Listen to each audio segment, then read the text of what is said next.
How to measure moisture in parchment and green coffee beans.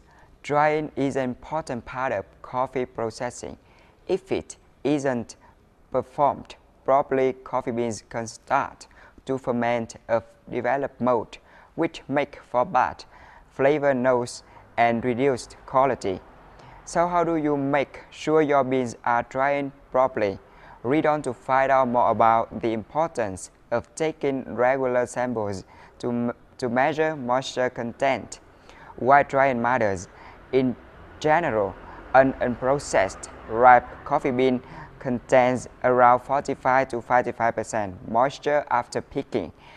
The International Coffee Organization states that dried, processed green coffee beans should have a moisture content of 8 to 12.5%, with the exception of specialty coffees that traditionally have a high moisture content.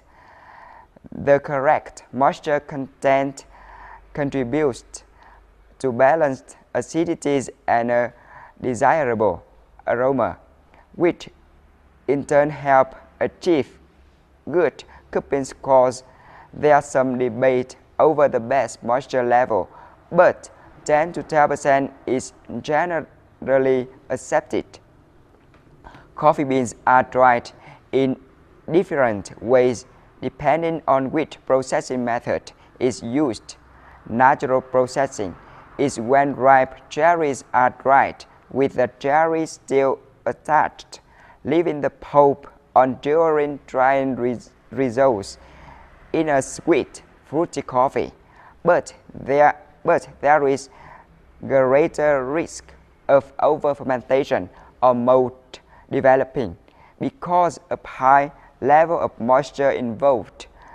Washed or wet coffees have had their pulp removed and mucilage is broken down by fermentation before the beans are dried.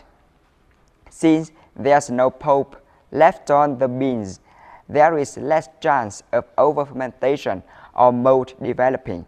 This method of processing allows the flavors of the coffee to shine, whether it's sparkling acidity or a rich, creamy body. But it depends on slow and consistent drying. Honeys and pulped naturals are essentially a middle ground between washed or natural coffees.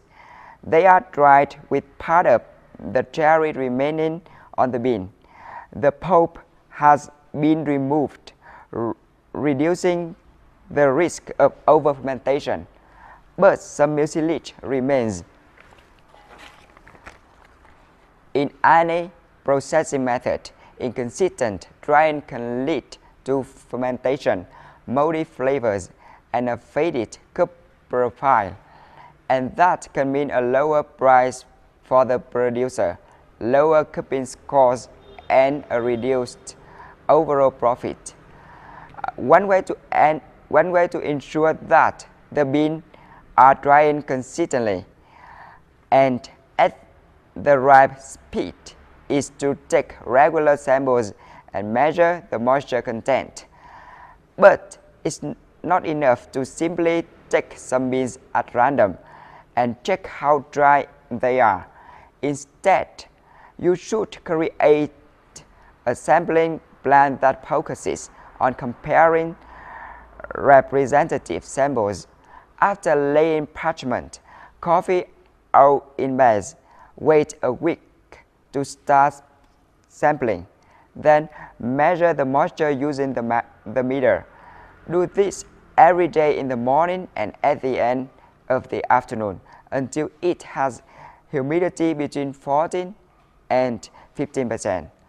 How long this takes varies with how the coffee was processed and how the bags are positioned, fully or partially exposed to the sun. Thank you.